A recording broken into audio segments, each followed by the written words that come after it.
አነጋጋሪ ጉዳይ፣ አነጋጋሪ ሐሳብ፣ ወደ ጉዱ ማለቴ ወደ ጉዳዩ። ምስክሬ መድኃኒዓለምን እንዴት ደስ ይላል! እውነት ለመናገር ሲንግል ማማውን በጣም ደስ ይላል። በጣም ደስ የሚል ነገር ነው። ሰላም አለው። አቅም ካለሽ ማሳደግ ከቻልሽ ሲንግል ማማውን በጣም ደስ የሚል ሰላም እፎይ ብለሽ የምትኖርበት ዓለም ነው። ሊያ እፎይ ብያለሁ እያለች ነው።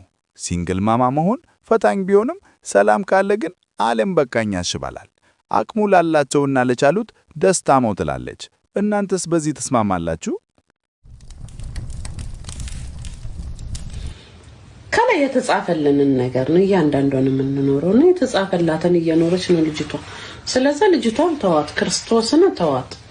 በጣም ጠንካራ ሴት ናት። እኔ በጣም ነው የምኮራባት። ከሴት ቲክታከር ለኔ በጣም ጀግና ሴት እንትና ጌመር ጃኒ ናት። ክርስቶስን እናቷን ቤተሰቦቿን ቀጥ አድርጋ የምታኖር ጨዋ ሴት። ተዋት፣ ክርስቶስን አትናገሯት፣ ነውር ነው። ፋሲካ ለጃኒ ጥብቅና ቆማለች። የተጻፈላትን እየኖረች ነው ማለቷ ልብ ይነካል። በቲክቶክ ዓለም ውስጥ ለቤተሰቧ የምትለፋ ጀግና ሴት ናት ብላታለች። አዎ ጃኒን መተቸት ሳይሆን ማበረታታት ይገባል። እሺ ጋይስ ደውዬለታለሁ ናፊ ጋር ምንም ችግር የለውም። ምንም ችግር የለውም። ትናንት ቻሌንጅ ያስጀመረለት ዘመን የሱ መዝሙር ስለሆነ ነው። እሺ ስለሱ እየተሰማለት ነው። ለዛ ነው ያለቀሰው። ምንም አልተፈጠረ፣ ምንም አልሆነ። ደውዬለታለሁ። የኢትዮጵያው ስፒድ አረጋግጦልናል። ብዙዎቻችሁ አዶናይ ለምን አለቀሰ ብላችሁ ተጨንቃችሁ ነበር። ለካ የዘማሪ ገብረ ዮሐንስ መዝሙር ልቡን ነክቶት ነው። አዶናይ ለበጎ ነገር ሩህሩህ ልብ እንዳለው አሳይቶናል። ራስን ይዘህ ስጥ አለ እንዴ? ኧረ ሰው ሰጪ አያወራም ብራዘር። በቃ ዝም ብለህ በቃ እኮ አንተ እኮ ነህ ስጥ ያልከኝ እኮ ሰጥ ያልከኝ አንተ። በህይወት ምን እንትን አለ አለው አይደለ? 100 ሺህ ብር አምጣ፣ 100 ሺህ ብር አምጣ። ምንድነው አሁን እኔ በሰው ገንዘብ ታዛለህ እንዴ? እናንተ እንደ በሌላ ቻሌንጅ ውስጥ እንዳገቡ እንትን በዚህ አሁንም ጆን ዳንኤልና ስጢፎ በቀጥታ ስርጭት ተካረሩ። ገንዘብ ሲነሳ ነገር ይበላሻል ማለት ይሄ ነው። በሰው ገንዘብ ማዘዝ አይቻልም እያለ ነው ጆኒ። መጨረሻው ግን በላቸው ገብቶ አስቆማቸው። የሰው ገንዘብ መጨረሻው እንዲህ ነው። አጭር ወንድ ቢያጥርም ገንዘብ ካለው ፈርስት ላይ ነው። ዓለም በለዚያ አጫጭሮቹም ሴቶች ረጅም ወንድ ነው የሚወዱት፣ ረጃጅሞቹም ሴቶች ረጅም ወንድ ነው የሚወዱት። ስለዚህ ካጠርክ ቢያንስ በገንዘብ ራስህን ካስ።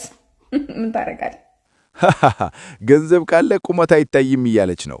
አጫጭር ወንዶች ሆይ ቁመታችሁን በኪሳችሁ መተካት ትችላላችሁ ተብላችኋል። ገንዘብ የሁሉ ነገር መፍትሄ ነው ወይስ ቁመት ይበልጣል? ኦርቶዶክስ ነሽ አይደል? እንግዲህ ኦርቶዶክስም ልሁን ሙስሊም አሁን እኔ የምፈልገው ጌም ነው። አዝማሪ መንግስተ ሰማያትን አይወርስም ይላል። አንቺ ብታምኝበት መጽሐፍ ቅዱስ ለምን ትሰማ? እውነት ነው። ስለዚህ ታይዋ መዝሙር ሲል ስለዚህ ዘፋኙ ወቀሰው። ጃኒ ምን ታርገ ወንድሜ? የዘፈነውን ሰው እኔ አልዘፈንኩም አዳመጥኩ እንጂ። እና እሱ መሪ ሆኖ አንቺ ተመሪ ከኋላ ሰልፍ ይዘሽ ታይዛችሁ ያን አልመኘልሽ። ፈጣሪ ያስገባሽ እናቴ። ሲኦል አልልም ለሱ። ስማ ግን ሙተን እኮ አላየነውም። ተረጋጋ። የሞተ ሰው ማሜ ጃኒን መንግሥተ ሰማያት አትገቢም እያለሽ ያስፈራራት፣ ጃኒ ደግሞ ተረጋጋ ሞተን አላየነውም ብላ በብልሃት መለሰችለት። ሃይማኖት የግል ነው። በሰው ሕይወት ላይ መፍረድ ለማንም አልተሰጠም። ጃኒ በርቺ። ሰላም ጋይስ፣ የዘማሪ ገብረ ዮሐንስ ቻሌንጅ እንደተጀመረ ታውቃላችሁ። በ3 ሰዓት ነው፣ በ4 ሰዓት ውስጥ ብቻ ደግሞ ከ150 ሺህ በላይ ፎሎወር ጨምረዋል። ስማይል ደንታል ክሊኒክ ማለት ነው። አም ሶ ሃፒ፣ በጣም ደስ ብሎኛል። እንግዲህ አዶናይ ታሪክ እየሰራ ነው። የዘማሪ ገብረ ዮሐንስን ጉዳይ ይዞ ስንቱን እያነቀነቀው ነው። እንዲህ ያለ በጎ ዓላማ ያለው ሥራ ሁልጊዜም ያስደስታል። አዶናይ እንኳን ደስ አለህ።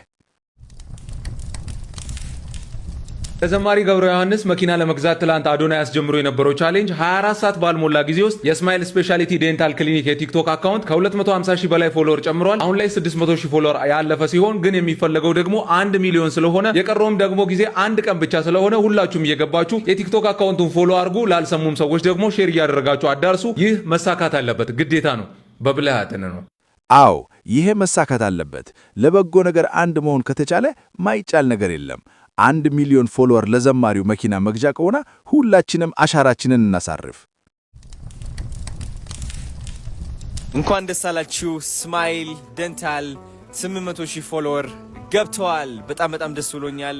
እንግዲህ ጋይስ 200,000 ፎሎወር ነው የሚቀረን የዘማሪ ገብረ ዮሐንስ የመኪና ቻሌንጅ ለማጠናቀቅ ማለት ነው። አንድ ቀን ይቀረናል። እንደምታውቁት ጊዜ እየሄደብን ያለው። ስለዚህ 200,000 ሰዎች ፎሎ ማድረግ እንዳትረሱ። እወዳቸዋለሁ። ከዛ ደግሞ የቤት ቻሌንጁ እንጀምራለን ማለት ነው።